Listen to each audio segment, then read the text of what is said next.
já convidamos de imediato o nosso terceiro palestrante, diretor-geral da Fazenda Toca, com vocês, José Fernando Bicaleto.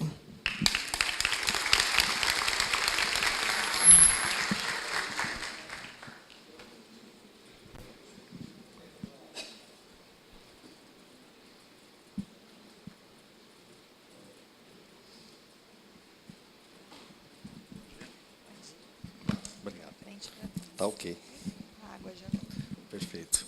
Bom dia a todos. Hoje a gente está aqui com muita satisfação, recebendo esse convite da IBF. A gente do mundo orgânico, eu já estou feliz hoje. Primeiro por estar aqui, né? Um fórum desse abrindo espaço para ouvir um pouco, né, sobre orgânicos e a nossa experiência. E também feliz, né, por ver empresas como a Nestlé e outras multinacionais que têm um papel super importante, né, de realmente gerar demanda para esse mercado. Então, eu já saio daqui hoje já com 2 vitórias, né? Então, é muito bacana ver isso. Falando um pouco da Fazenda da Toca, eu acho que muitos talvez não conheçam, né? Eu vou falar um pouquinho. A gente está localizado em Tirapina, interior de São Paulo, a 200 quilômetros da capital. É uma fazenda de 2.300 hectares, onde nós temos 35% da área preservada, e o restante é toda certificada orgânica. A gente tem algumas certificações, não sei se todos conhecem, mas para ter um produto orgânico, né, no Brasil você necessita daquele selo Produto Orgânico Brasil, que é dado pelo MAPA. Para isso você precisa de uma certificadora, existem várias no Brasil. A nossa é o IBD. E nós temos também certificações para exportação para os Estados Unidos e para a União Europeia. 2 certificações que a gente gosta muito é a da Certify Humane, que é de bem-estar animal, é uma das certificadoras mais conhecidas no mundo, né, de bem-estar animal. E, para a gente, o bem-estar, no caso nosso das aves de postura, é o começo de tudo. A gente brinca que a ave é importante, o ovo é a consequência, né, dela. E a outra coisa também que nos deixa muito orgulhoso é fazer parte das empresas B, também não sei se todos conhecem. Esse movimento começou lá fora, chama B Corps. São empresas que, dentro do seu escopo, dão grande valor a questões ambientais e sociais. Então, a gente, com muito orgulho, faz parte. E isso aí é bem legal, porque são empresas de vários tamanhos. Nós somos uma empresa pequena e tem grandes multinacionais também. Então, é realmente um movimento bem legal e a gente gosta de fazer parte. Especificamente do selo, né, de bem-estar animal, a nossa experiência mostra realmente que quando você tem um cuidado e um zelo pelos animais, né, isso faz muito bem para eles, muito bem para a gente, porque tem um ovo de excelente qualidade, e muito bem também para os negócios, né, porque realmente o consumidor reconhece isso e a nossa experiência tem sido super positiva. Então, para a gente ter isso nos nossos produtos, foi realmente uma conquista, fez a nossa régua de controle subir enormemente. Divido com vocês aqui também como empresários que são, né?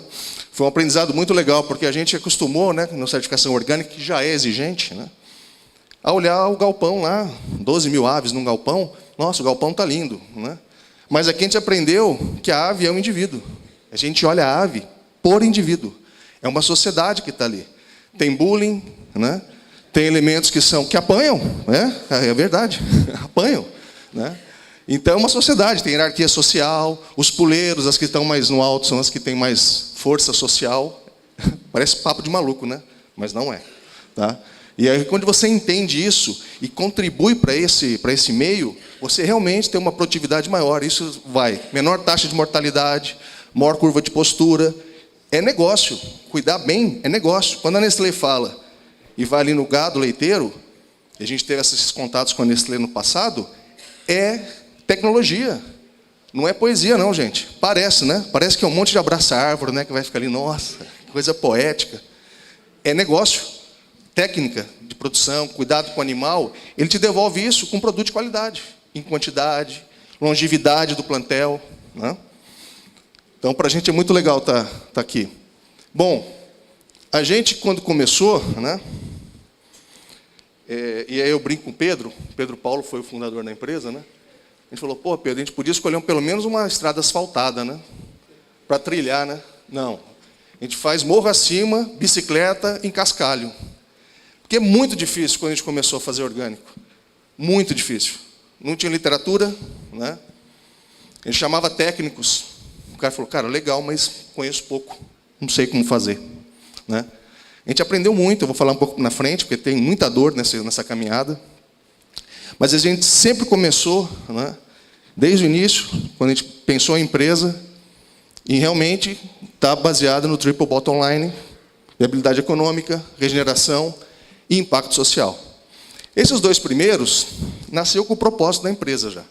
Até pela própria atividade orgânica, você já ganha pontuação enorme em meio ambiente, óbvio, né, pela prática. E o impacto social sempre esteve com a gente. A gente investiu muito em educação infantil, tanto na escola como no município que a gente atua. Mas aquela perna ali, aquela primeira ali, aquilo lá foi difícil, muito difícil. Vou compartilhar um pouco com vocês. Mas deixar claro que aqui nós estamos falando de negócio, com propósito. Esse é o ponto. A gente nunca abre mão dos nossos propósitos em favor do negócio. Ganhar dinheiro é ótimo, todo mundo gosta. Tem que ganhar. Mas sempre fincado nos valores. A gente preza muito isso, né? Aqui um pouco da nossa história, eu vou resumir, né? A gente começou, a fazenda foi adquirida pela família em 1970. Era uma fazenda de lazer, ficou anos, né? E realmente era lazer, criação de polo. Aí tinha umas atividades lá para tentar pagar o custo da fazenda, né? Tinha plantação de laranja, um pouco de leite, né? Enfim. Mas aí, o Pedro, né? E eu admiro muito ele, porque o cara, na condição social dele, ele podia fazer qualquer coisa na vida, né? Do que resolver subir de bicicleta, uma estrada tão... Né? E botar tanto dinheiro para a gente conseguir construir isso. Mas em 2009 a gente começou na fazenda, a falar, quero fazer uma produção orgânica. Por que produção orgânica? Cara, porque eu acho que é um jeito que a gente pode ajudar o mundo, porque a agricultura é uma das principais atividades no mundo, né? Pô, se a gente conseguir fazer uma coisa diferente, uma agricultura com menos impacto, né? Que tenha realmente um impacto positivo, né? A gente pode ajudar o planeta, né? Mas vamos começar no nosso pequeno, né? Tem que começar com uma ação local. Então a gente começou, na verdade, a fazer um trabalho de conversão das lavouras, porque o solo, né? A certificação orgânica mede o solo para saber se o solo já está descontaminado para começar e dar a certificação. Foram 3 anos. E aí, até um toque, né, para as entidades governamentais, porque isso aí é feito à custa do produtor. Infelizmente, não existe nenhum incentivo no Brasil, né, uma linha de crédito, porque ninguém está pedindo esmola, não. Isso é um impacto positivo no planeta, para ajudar o produtor. Nós fazemos parte de um grupo que foi lá e colocou dinheiro, né? Mas, infelizmente, muitos produtores não têm isso, né? Então, o impacto, o governo poderia avançar muito, como outros países na Europa, se ajudasse o produtor a fazer essa passagem, que é difícil. Você sair do manejo convencional e transformar o solo é muito difícil, porque você tem custos adicionais no início e vende o produto no preço convencional. Aí a conta não fecha, né? Mas, ok, não vamos entrar perder muito tempo com isso, mas é só um aprendizado.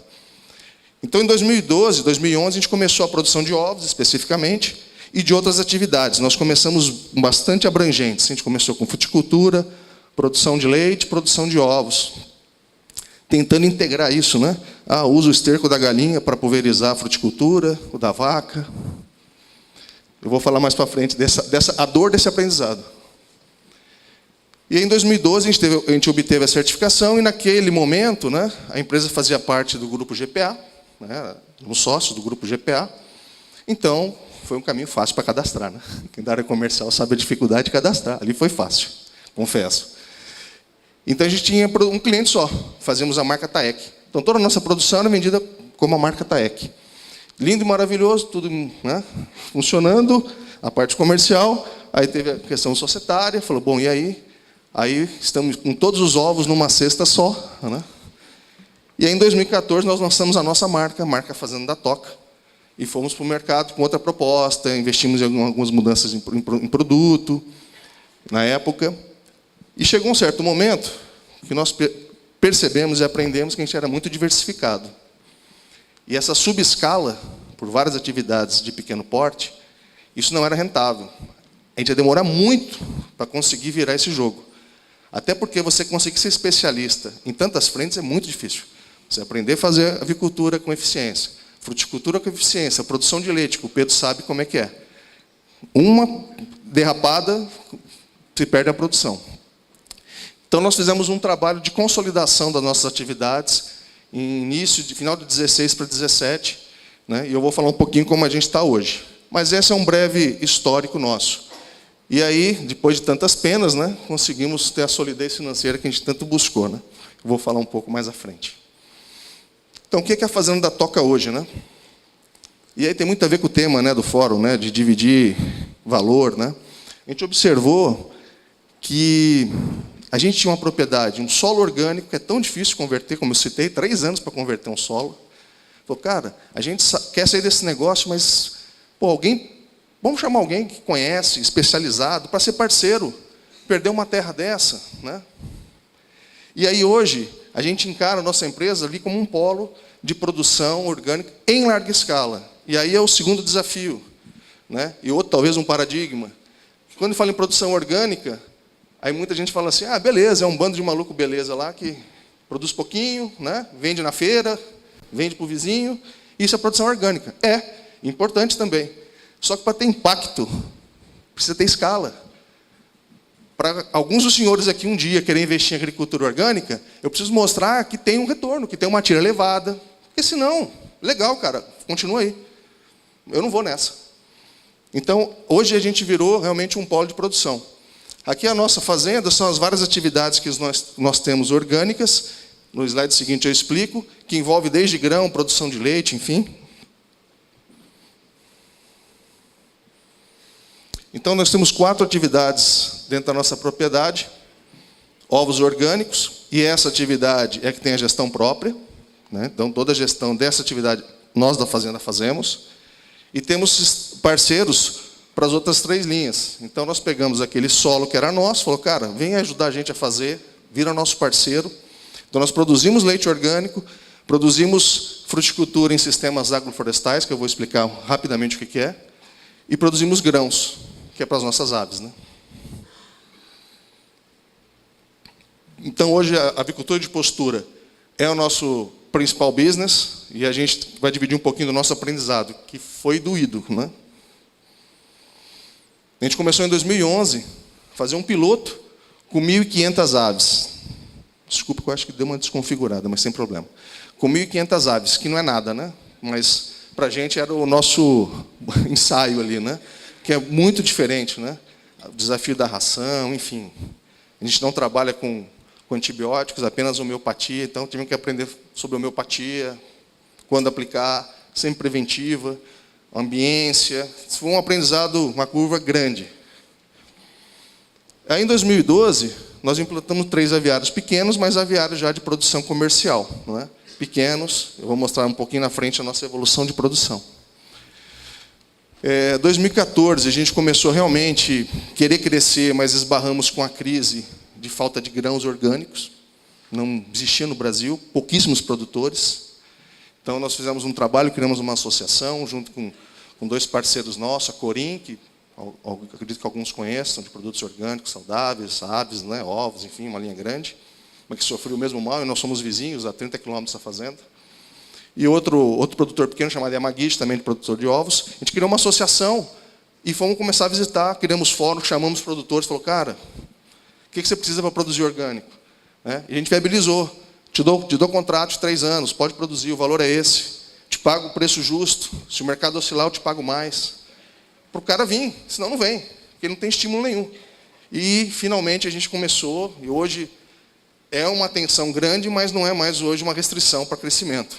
Ainda bem. Né? E aí, em 2015, a gente começou realmente a acelerar. Resolvida essa questão, a gente começou a acelerar. E ampliamos aviários, né?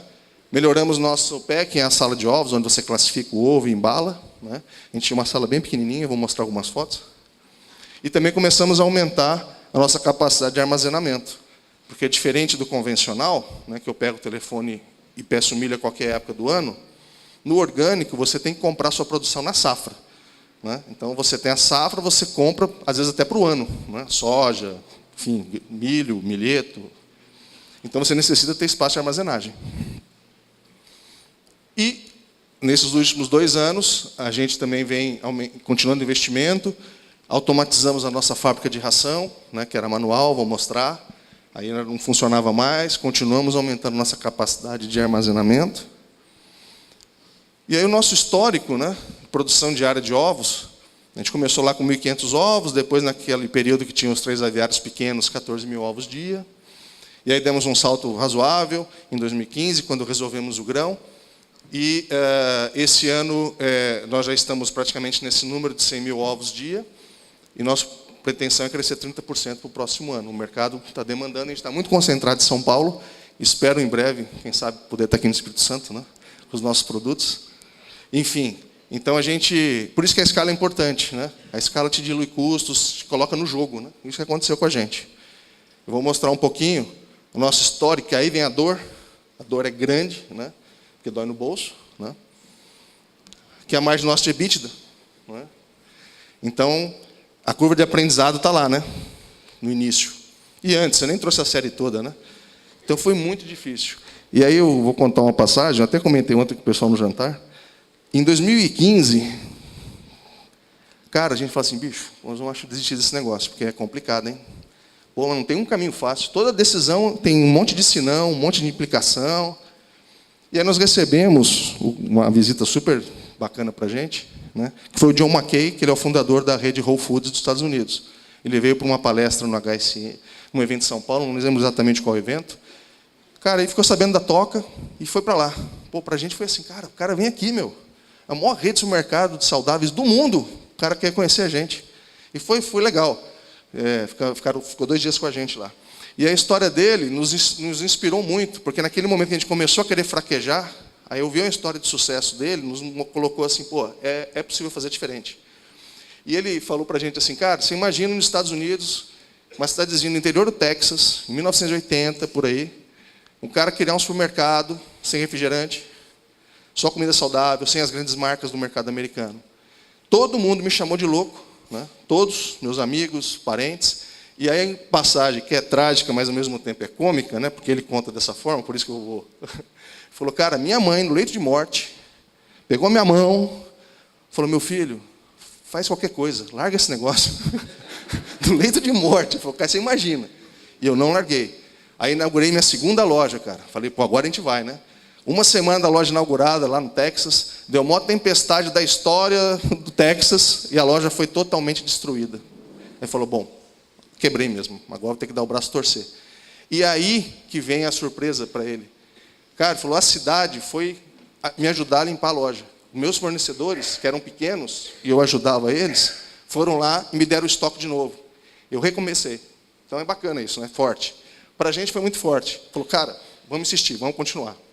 E aí foi tomando as escolhas, né? Quando a gente colocou, a gente encerrou o negócio, como você tem no início, a gente focou, cara, vamos ter escala, vamos tentar buscar algum negócio que a gente conhece. Muito atrelado ao que a gente acredita, que é a agricultura. O que tem a ver ovo com a agricultura? Tudo. Quanto mais ovo eu vendo, mais milho, mais soja orgânica é plantada. Então a conexão é direta. E aí começamos a virada, cara. No ano passado a gente trabalha com o ano safra, pela questão de safra, a gente começa o ano em maio e termina em abril, né? Então, ano passado, que terminou em abril desse ano, foi a primeira vez na história que a gente conseguiu EBITDA positivo. Falou, pô, começamos a gerar caixa. Então, agora, quanto mais eu vendo, mais a gente ganha. Então, a gente aumentar o bolo e continuar eficiente. Porque antes, quanto mais eu vendia, mais perdia caixa. Porque as margens brutas eram negativas, né? Enfim.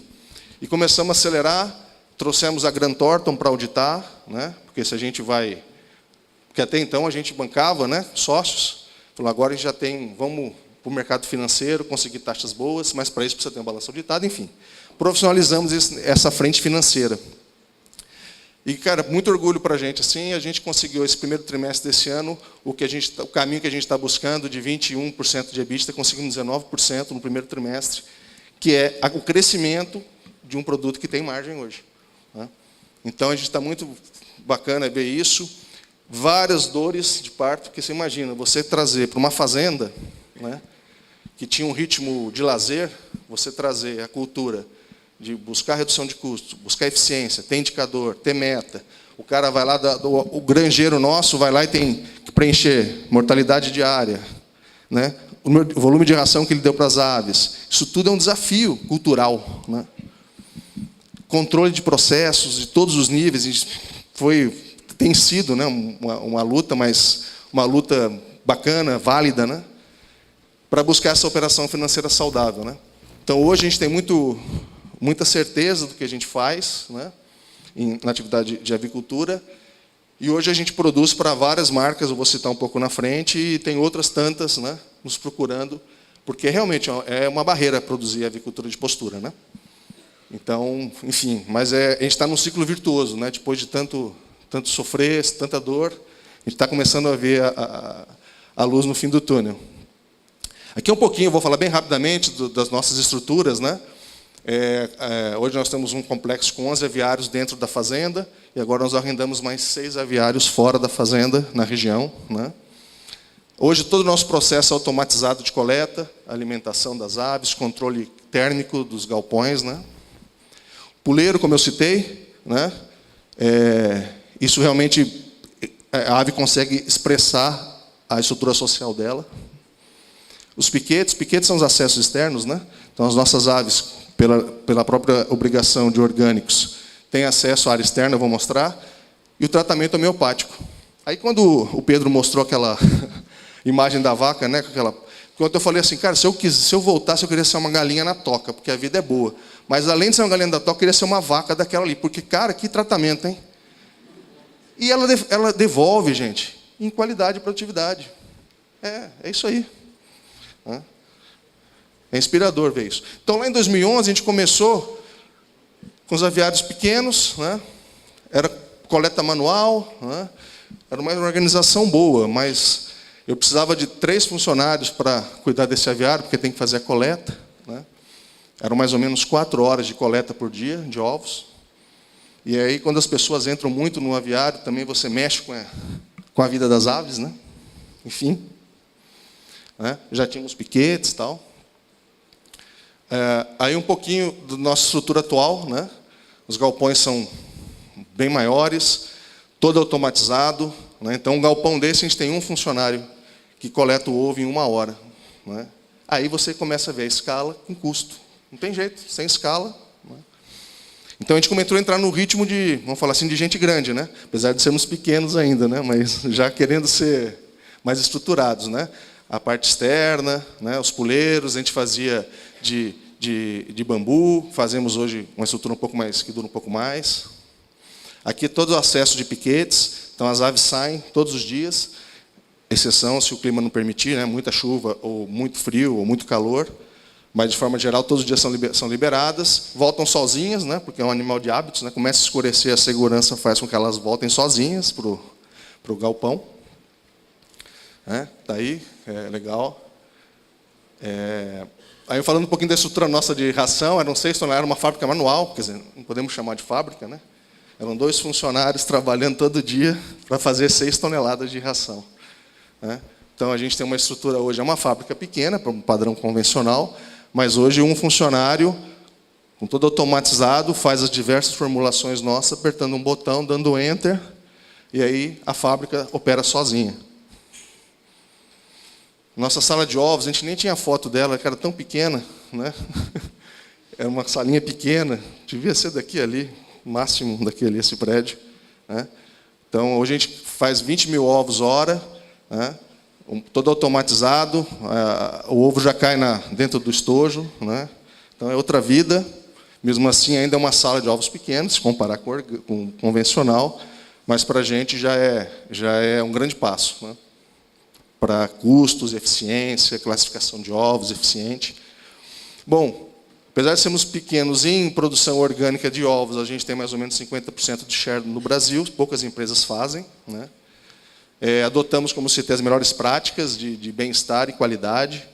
Comercializamos no varejo, nós temos uma boa parte do nosso volume, 60% dele é feito com a nossa marca. Hoje a gente está concentrado muito em São Paulo e Rio de Janeiro, a gente tem mais de 600 pontos de venda. Né? De novo, espero daqui a pouco poder estar aqui, né? Carona, Estrabon, São José, enfim. Trabalhei muito aqui em Vitória, por isso que eu conheço boa parte da clientela, em outra função.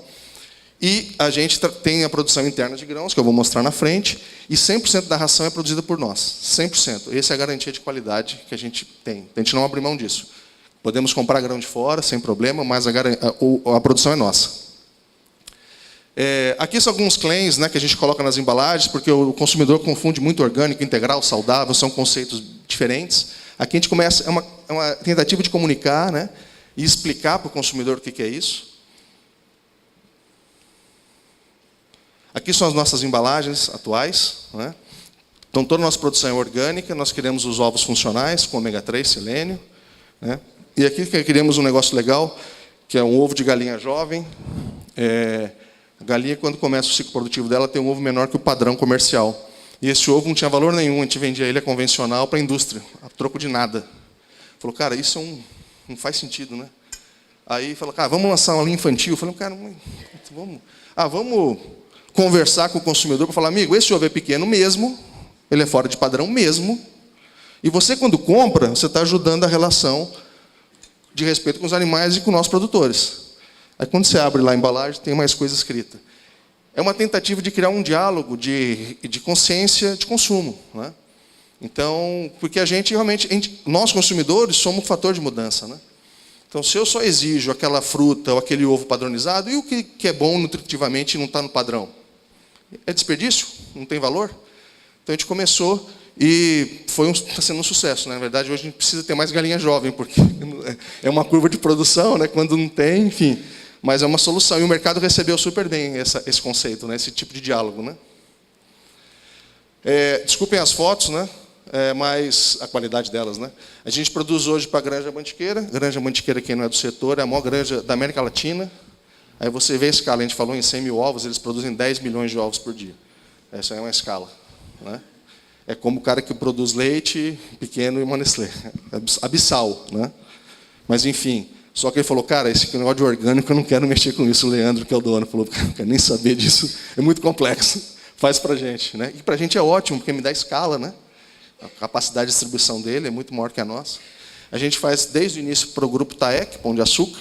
Então, qualquer produto lá, esse ovo lá que você comprar no Pão de Açúcar, pode ler atrás, que é nós que fazemos. E a gente faz para o Walmart também, a marca Great Value, que é a marca mundial deles.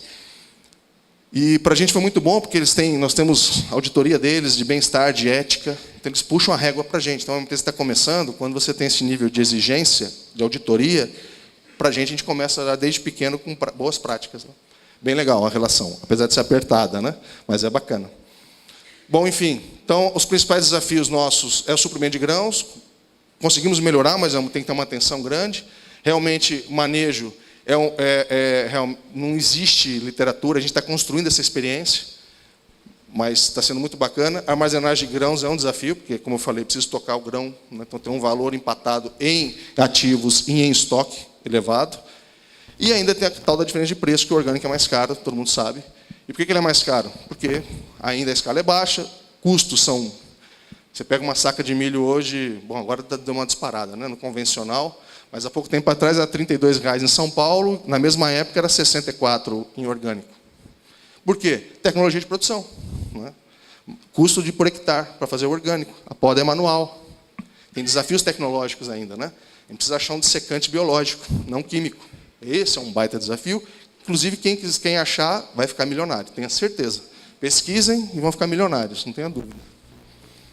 Bom, aí, nessa questão de ter os parceiros e dividir experiência, e deixar o cara focar, um cara especializado, e dividir esse valor, a gente tem a produção de leite com o nosso parceiro, que é a Guaraci Agropastoril, né? A gente começou essa parceria esse ano, né? A gente está chegando a 6 mil litros de leite por dia de orgânico, que é representativo para um produtor, com capacidade de poder dobrar, porque a gente tem espaço na fazenda para isso. Então, a gente está começando esse trabalho em conjunto, né? Aí são os 80 hectares que nós temos hoje, pasto irrigado, enfim, né? Então, é bem bacana. Também já começa com as certificações de bem-estar animal, como empresa B. Então, o parceiro também ele vem, falou, pô, eu quero também ser assim, né? Ter essas certificações, ter essa visão, aprender, é muito legal. Pegada de carbono zero, que é um dos grandes desafios da atividade de gado, né, de criação de gado. Tá? Agora, falando de outra frente nossa, que é os sistemas agroflorestais, né? Isso ganhou tanta importância para a gente, né? Que a gente resolveu, no início desse ano, fazer um spin-off e criar uma empresa chamada Rizoma, que ela foi criada justamente para focar energia em pesquisa. Nós começamos há 5 anos pesquisas em agrofloresta, só que a gente falou, cara, esse negócio dá para você estruturar, né, para buscar fundo de investimento para isso, de forma profissionalizada. A gente trouxe gente do mercado e fundamos essa empresa. Tem enormes desafios, né? E aí é o Pedro, né, que ele tem algumas frases, essa é bem legal, quer dizer, em vez de lutar contra a natureza, é preciso seguir seu fluxo, aprender com ela, né? Então, eu acho que dessa forma a gente pode melhorar a relação com o planeta, né? Então, ele é muito movido por isso, né, pelo propósito, né, de ajudar a deixar algum legado, alguma coisa. E aí, a Rizoma, nós estamos focando inicialmente, estudamos várias categorias, café, cacau, enfim, ficamos lá quase 1 ano estudando um monte de coisa. Só que falou, cara, a gente quer ter impacto. Vamos fazer alguma coisa que tem impacto. Quando a gente olha o Brasil é dividido dessa forma. Dos 280 milhões de hectares produtivos hoje no país, 170 milhões são de pastagem. E 40 milhões grãos, milho e soja. Então, se a gente tem que criar alguma coisa de impacto, a gente tem que ter uma solução, uma alternativa para esses 2 segmentos. Então, a Rizoma está sendo criada justamente para integrar essas produções de uma forma mais sustentável. Esse é o desafio que a gente está se propondo. De novo, a gente escolheu subir aquela montanha cheia de cascalho. Não é fácil, mas enfim, né? Então, a gente tem aprendido muito, né? A agrofloresta, a gente fez uma tradução livre aí, né? A produção agrícola e a floresta é a inteligência da natureza, né? Então, a gente observa e aprende com ela, né? Essas pesquisas foram para isso. Aqui uma imagem só para explicar, né? Aqui você tem a floresta, né? A floresta ela se autorregula, né? Ninguém cuida da floresta, ninguém vai lá irrigar, ninguém dá nenhum tipo de insumo externo para ela. Ela cria e vive sozinha. A monocultura, né? É a cultura, já diz o nome, né? De um espaçamento, de uma densidade, enfim, muitas vezes com o solo descoberto, como está ali. E aí a agrofloresta é a junção disso, é você harmonizar plantas arbóreas, frutíferas, com grãos, com gado. Então você consegue fazer essa integração, é isso que a gente acredita. E o sistema gera insumo para ele mesmo, então você não traz insumo de fora, né? Esse é o tchan, né, do negócio, é você criar um sistema que ele se autoalimenta, eu não preciso agregar nada, né? Esse é o desafio. Aqui essa imagem é emblemática, né? Até comentei ontem no jantar. Essa fazenda a gente comprou do lado da nossa em 2013 e definimos ser área de pesquisa nossa. Foi 40 anos cana, né? E a área foi abandonada. A gente comprou baratinho a fazenda. Então o patrimônio que o cara teve um dia a gente comprou baratinho porque era areia de praia, né? Se eu pegar uma areia aqui e colocar do lado, você não sabe de onde se é praia, se é atividade rural, porque o solo foi totalmente a biomassa que existia foi extinta. O solo fica tão pobre que precisa de tanto adicionamento que você abandona, que não fecha mais a conta. Eu tenho que botar tantos reais por hectare que ele para de produzir e vai fazer outra área. Com isso, o mundo tem 350 milhões de hectares degradados. Números da COP21 de Paris. Não é número nosso não, tá? É da COP21. E o Brasil e vários outros países assinaram, né? E o Brasil estimam, e depende de quem você olha, o Ministério do Meio Ambiente fala que tem 140 milhões. O Ministério da Cultura fala que tem 80. Não importa, são 80 ou 140, é muita terra. É tecnologia, é terra abandonada. Quando a gente vê ali a Nestlé ensinando o cara a produzir leite melhor, 170 milhões de hectares de pastagem. Porque tem baixíssima tecnologia. Os caras não produzem, os caras põem, às vezes, meia vaca por hectare. Né? A gente dá para botar 10 de forma eficiente, com pasto rotacionado, não é confinado, não. Ou seja, com 10 vezes menos área, a gente tem a produção que a gente faz hoje, de leite ou de gado de corte. Mas precisa de tecnologia, por isso que papéis como o da Nestlé e outras empresas, para ensinar para o cara a fazer. Né? Felizmente, muitas vezes o gado ele é o zelador da propriedade. Né? O cara toma lá, derruba a mata, põe o gado para tomar conta. Isso é uma grilagem. Ouviram falar? É isso aí. O gado é o zelador. Eu ponho o gado lá só para tomar conta. Para a propriedade valorizar ou vender depois, infelizmente. Né? Bom, enfim.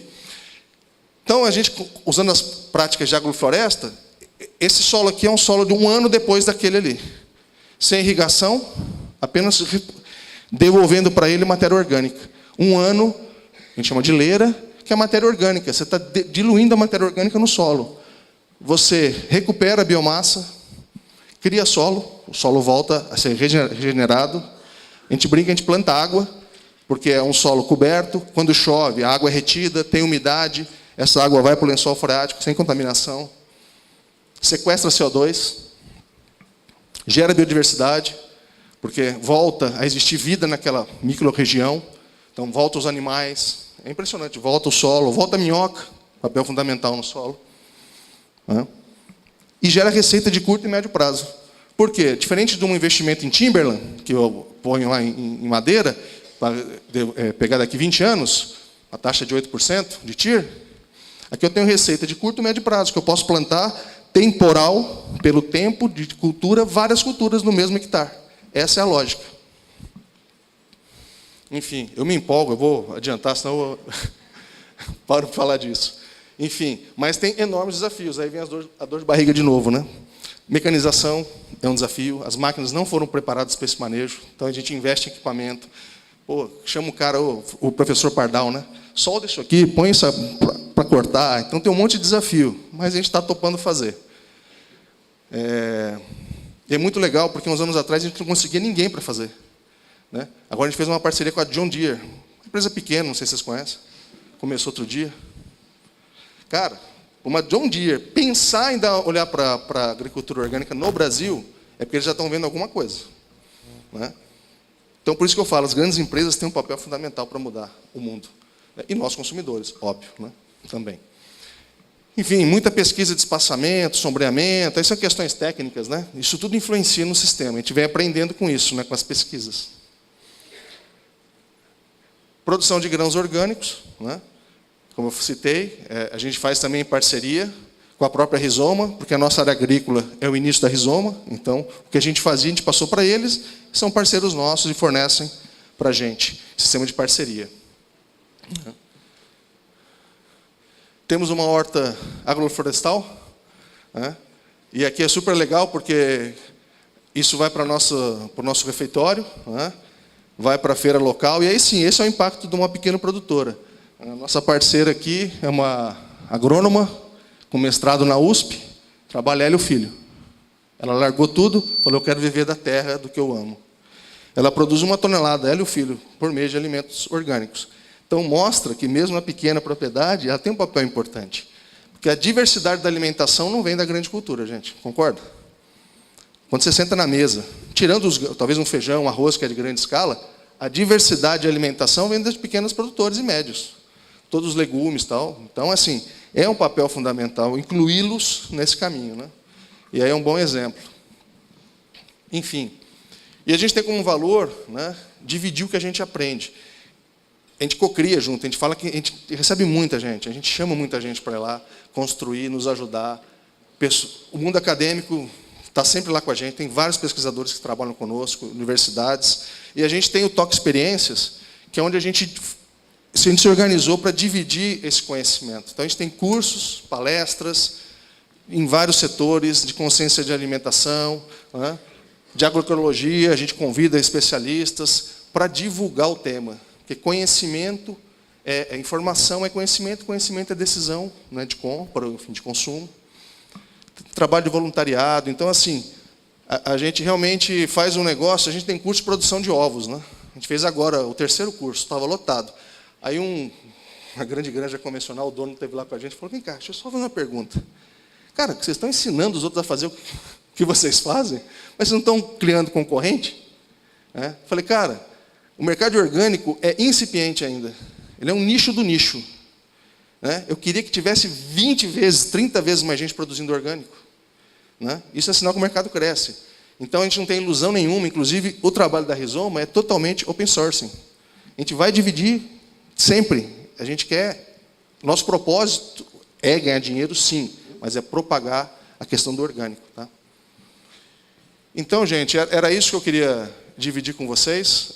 De novo, parabenizo o IBF. É muito legal ver gente fazendo um trabalho voluntário. Né? De qualquer forma, tenho certeza que alguém, nem que for um pouquinho, sai impactado, porque ele foi apresentado pela Nestlé, por nós, enfim. para mudar um planeta depende da ação e decisão de cada um aqui. Tá ok? Agradeço muito e estão todos convidados a visitar a fazenda.